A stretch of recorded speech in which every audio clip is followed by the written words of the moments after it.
Hello and welcome back to another episode of More Than a Business Live. My name is Mitch Case. I am your host today. I am also the co-founder of my wife and I's business, More Than a Meal, where we help organizations strengthen their most valued relationships, ideally employees and clients, by showing gratitude, appreciation, and empathy, one meal at a time. We are coming to you every single Thursday at 3 p.m. Central Time. Sometimes pre-recorded, but today is another pre-recorded episode because I'm actually technically on vacation right now, and I promised my wife I would do no work while we were on vacation. So this is a little bit pre-recorded, but that does not take away from anything from the guests that we're going to have today. The reason that I started this show over 6 months ago was the idea of being able to highlight individuals and organizations that truly operate their organization as more than a business, more than a profit, focused on their people. So as we go about doing that, I will introduce my guest in just a second. But before we do that, I want to say thank you so much to our sponsor, True Captive. They believe in healthcare that is personal and insurance that isn't complicated. So if you do want to learn more about their unique captive healthcare program, go ahead and go over to their website at truecaptive.com. Otherwise, you can reach out to me. I'd be happy to get you connected with their team. So today's guest, I'm actually really excited to bring another individual from the construction industry where I previously was, specifically in the HVAC realm of things. We had a previous organization that we highlighted in this same space, but this is a new one that I haven't had a chance to really dive deep with just yet. So I'm really excited to bring on Mark Bray as the president of ACR Supply Company. I'm going to let him tell you a little bit more about what his overarching role is within the organization. But without further ado, I want to go ahead and welcome Mark to the show. Welcome, man. Mitch, what's going on? Glad to be here. I'm really excited to be part of the show, and I think you're doing a great thing. So thanks for having me. Awesome, Mark. Well, I appreciate that. As I kind of mentioned before, I'm already in this like vacation head mode right now, like trying to do 5,000 things at once.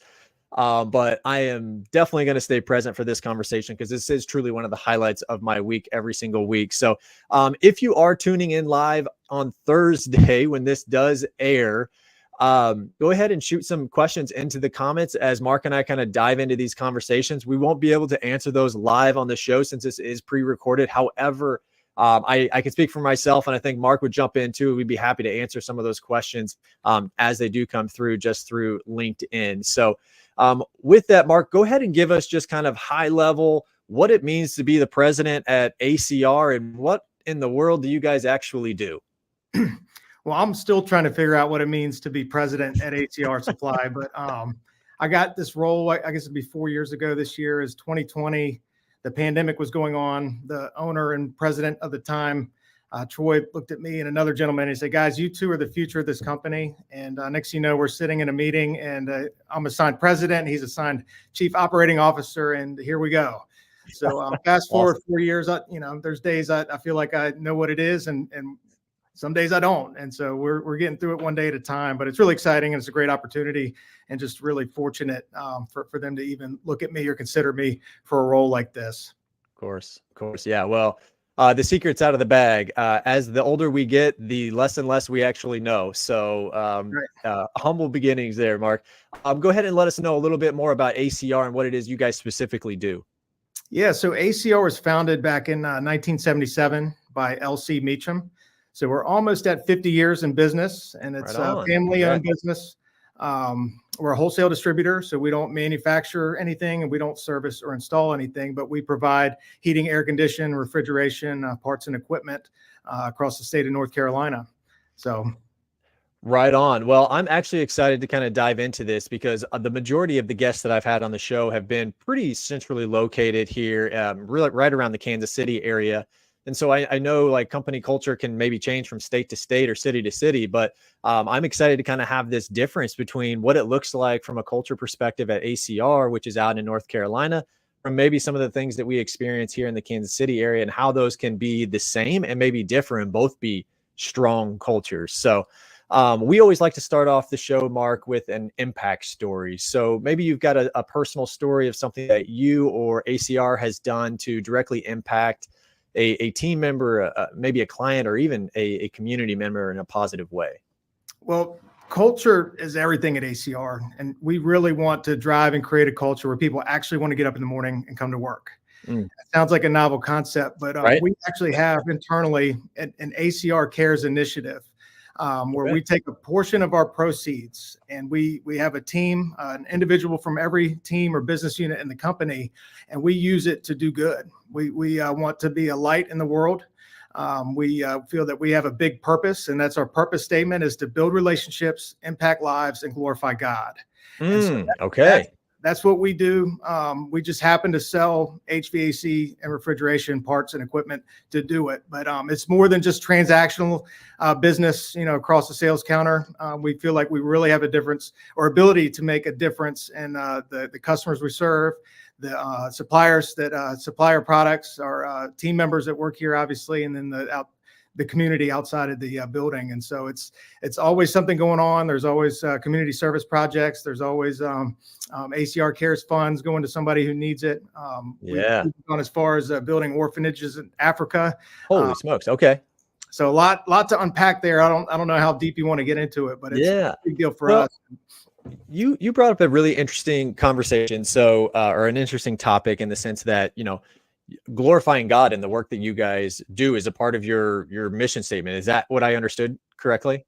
Yeah. So Troy Meacham, he's the CEO now. He's still involved in the business. He bought the business from his father, probably about 16 years ago, actually. And he realized that he loved his ministry at church on the weekend more than he loved his job Monday through Friday. Yeah.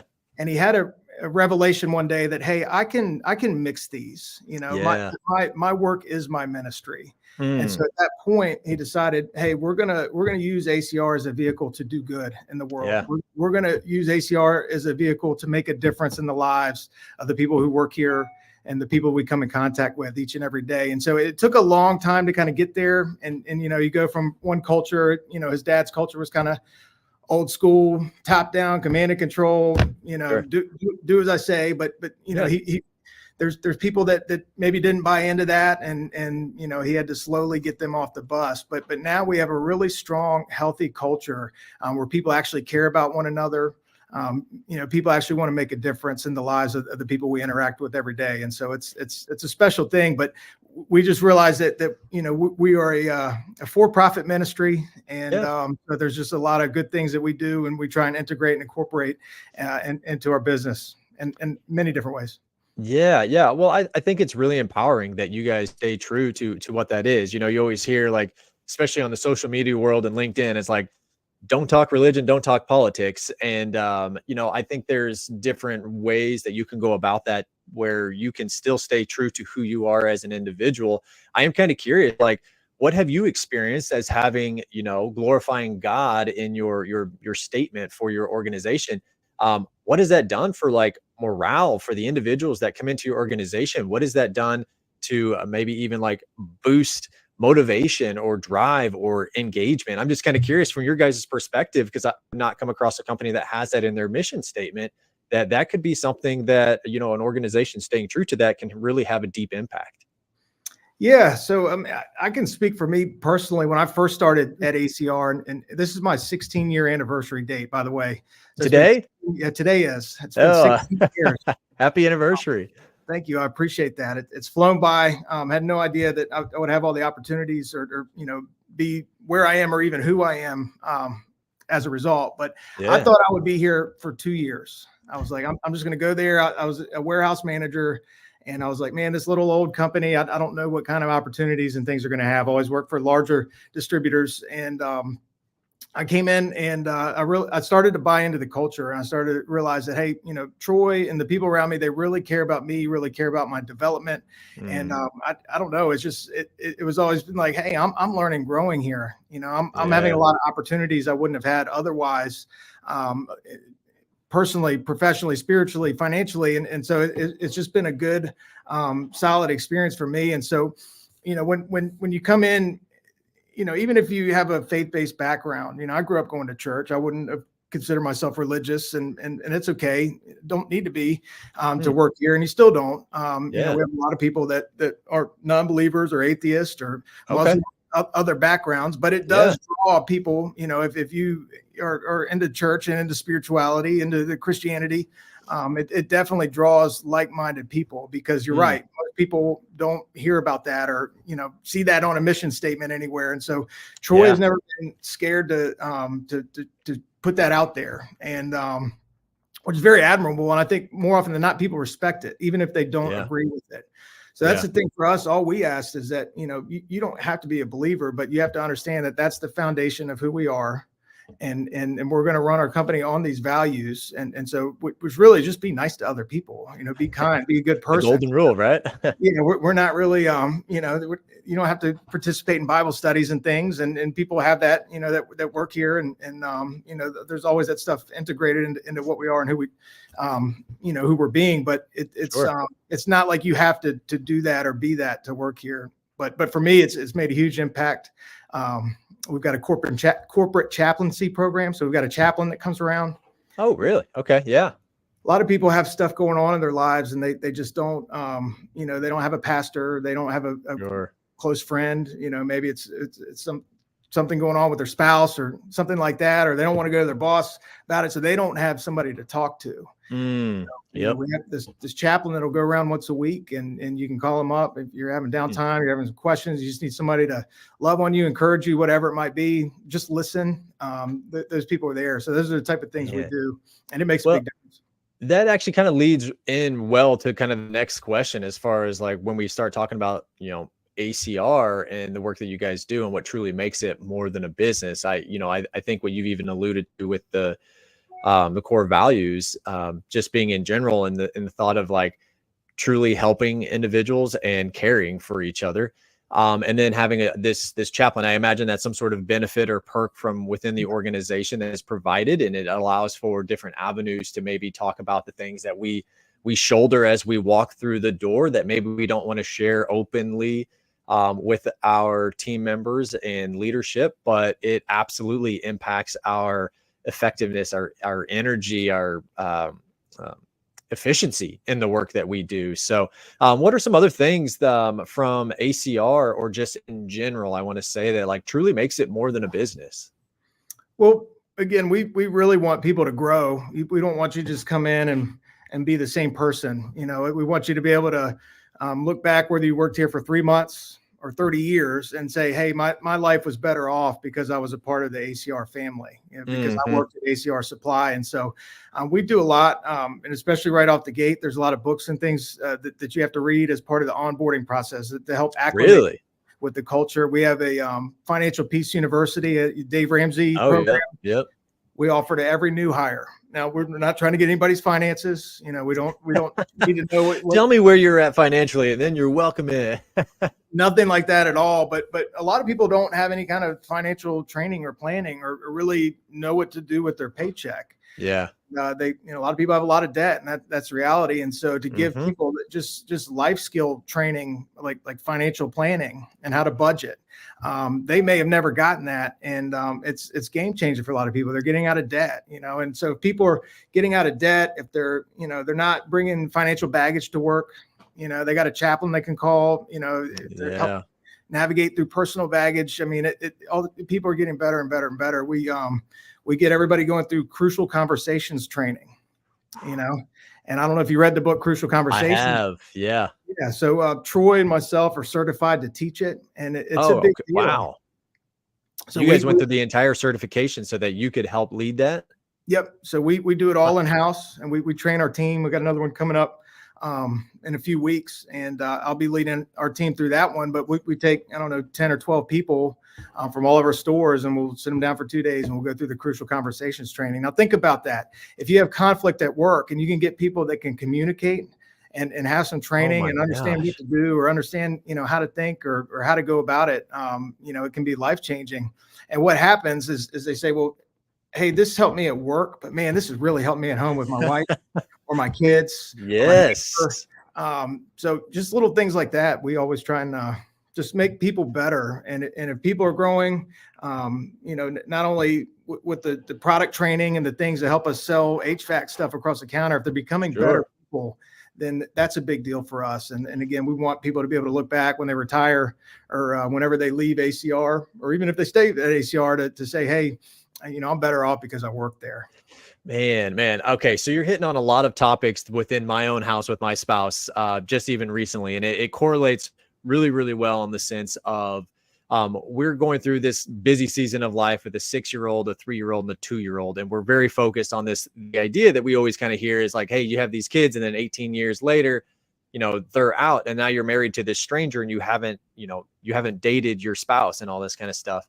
And one of the things that has always helped me is, the 5 love languages, where you have a better understanding of how you receive love. But even as the spouse for my wife, like understanding how she receives it is not the same way that I give that. And I can understand and maybe even see how with your crucial conversations training, does that almost allow, and sorry for the analogy between spouse and work here, but I'm almost wondering if your leaders have all read the same book, they can all have the same conversation in that crucial way that allows them to understand the perspective or how to best communicate to that individual. Have you seen major growth just in everybody reading it versus just, all right, I need myself to be able to have this conversation, so I've gone through this training? Like, what kind of impact has that had from a global company wide, having your leadership all read this same book, go through an actual certified course that you guys are able to put on, and you walk the walk by getting certified yourself? Like, what kind of impact is that having? Yeah, it's big. I think when you all go through these trainings and things together or read books together, you develop a common language. There's a common understanding of, hey, what's going on? And this is how we do things. Here's the terminology. And those types of things are what builds the culture ultimately. And so, if an organization is not doing that and getting everybody on the same page with the same types of training, the same types of expectations, the same types of vocabulary, or, hey, here's how we handle this. If there's a problem, this is how we prefer you do it. Then everybody's going to do it their own way. And that may or may not be good. And so just pouring into everybody and making sure that, we're at least giving you the training and the skill set and the tools, that we have a better shot of getting through the other side of a conflict, or having the conflict go well, than if we wouldn't. And so we believe absolutely. Well, it just makes you think of like that boat that's got everybody in the boat and they have their oars. If they're all, we can all push or push our oar as hard as we want. And if we're not all going in the same direction, there's not going to be resolution. There's not going to be motion in that same direction. So being able to have the same common language that you refer to, I think is just incredibly powerful. Now, did I understand like that's part of your onboarding for all your employees as well? Like they're going through these certified courses as team members? Yep. It's part of the onboarding, and it's a lot early on as well. First 90 days, there's a lot of things you need to do and read. And yeah, it's it can be a little daunting. We've actually had asked ourselves, hey, is this too much? Should we back off a little bit? But we really want to hold on to that. And we've had people that have been like, you know what, that's too much for me. I'm not into that. I just want to show up and collect a check and go home. And it's really not what we want here. We don't want people to just show up and collect a check and go home. We want people here engaged, a part of what we're doing, and really buying into that. And really, so, if you're just not into reading the books and learning the language and, doing the crucial conversations, and maybe you're not a good fit. And it doesn't mean you're a bad person. Doesn't mean we're a bad company. Sure. It's just the standard that you hold for the culture that you are protecting. I totally understand that. Like, it makes me think of this saying of, if you do what is easy, your life will be hard. But if you do what is hard, your life will be easy. I'm going to air quote that because easy can have many different definitions. But doing that hard work up front is going to allow for a lot easier, challenging conversations down the road. So, yeah, we worked way too hard on our culture to not uphold that, or to kind of fall back and say, you know what, maybe we shouldn't do that, because at the end of the day, we don't want to work with jerks. We want people bought in. We want people engaged, and so if you're going to learn pretty quick what we're about and how we do things, and it'll kind of filter some people out, and that's okay. Yeah, and I think that's important to like for other business owners to hear, or HR executives, like, it's okay to find out that this person is not good in the first, and not that I'm going to say a good fit for maybe the culture side of things in that first 60, 90 days. A good friend of mine here in Kansas City, he has this idea of like fast to hire, fast to fire, like prove to me that you are who I think you are. Now he doesn't do it because he just wants to fire these people, but it's because I want to make sure that you are who you said you were during that interview process. So in the first 90 days, I'm going to have a good idea of exactly who you told me you were and who you're showing me who you are. So, man, we can stay on this topic for a minute, man. Yeah, we have an average of 3 to 6 people you'll meet with before you ever get an offer letter. And wow. Again, we want to interview people. We get a lot of different perspectives, and we want people to get an opportunity to interview us at the same time. Yes, it's a big deal. Well, keeping us on track, because I do want to make sure we get this together before we get kicked off. I do want to start talking about you, Mark. You're at your 16th year with ACR today. I imagine every single day you've shown up, you've just had a smile from ear to ear. Everything has been absolutely perfect. There has never been a hard day. Of course, I'm just kidding with this. This last question, I always ask these leaders, like, what continues to make you show up? Because we know that every day is not sunshine and rainbows. Sometimes we have literally 10% of ourselves to give, but we still have to show up and serve the people that we are blessed to serve. So what keeps you motivated to keep showing up, man, and making ACR what it is today? Well, that's a great question. I mean, I think for me that, it's always a new challenge. And I think I said it earlier, but if I didn't, I always tell people that in my role, I'm at the bottom of a steep learning curve, and that's where I want to be. I want to be on the bottom of the learning curve. I don't want to be at the top. I want to continue to find new challenges, new opportunities, new things that will continue to push myself and, make me a better, stronger teammate, better, stronger leader, all the things. And I feel like, I've hit a point now in early 40s where I have learned a lot. And now I can start giving back. We've had a lot of people retire, and our age at ACR is becoming younger and younger. And now I feel like, hey, I can help grow and develop and mold the next generation of team members that's coming in a lot of the ways that people did for me. And so I always get to give back and watch us grow. I think the best is yet to come. I think we have a lot of opportunities for improvement, but we also do a lot of things right. And I'll tell you, man, the grass isn't always greener. It's a pretty good gig here at ACR. Well, I appreciate the transparency in that. And, I fell in love with the construction industry, a lot of because of the relationships that I got to develop with team members and clients that I got to hang out with on a daily basis. So I love that, what continues to drive you is just improvement, ultimately for the team members that you do get to serve, and for the company as a whole, which continues to make a better and bigger impact. Sounds like locally in the community with your give back portion of ACR. So man, we are pretty much at the end of the show here. So before we kick ourselves off of this, I do want to let anybody know that maybe wants to hear more about your story, learn more about ACR. What's one of the best ways for them to reach out and get a hold of you? Sure. Well, you can always look us up ACRsupply.com on the internet. You can get a hold of me on LinkedIn. It's at Mark W. Bray on LinkedIn, and I try to be pretty active on there and post encouraging stuff. And you can also email me, mark.bray@acrsupply.com. And I'd love to chat, let you learn more about us and see if I can help you out some way. Well, I'll echo that, having followed Mark for a little while now, who we met on LinkedIn as well. I can get you connected with Mark as well. If you can't get a response from him, it's because he's busy helping all his team members that are out helping build other things for other people. So, Mark, I'm grateful for you to spend time on this show. This show has been near and dear to my heart, and I selfishly feel that I get more out of this than anybody else does, whether they're watching or participating as a guest. But when my wife and I started our business, our core goal was to truly help and serve other people. And so part of that, we want to show our own gratitude and appreciation for you coming on the show by gifting a meal to somebody that would be deserving, whether they are celebrating their 16th anniversary within their organization, or maybe life is just coming at them hard and fast and they just need a break. If you would be willing to share as much or as little about who and why you would like to gift this meal, we'd love to hear that. Sure. Well, the first person for me that comes to mind would be Monica Reed Tatum on our finance team. Okay. Monica works right down the hall from me, but she's gone through her second bout of breast cancer.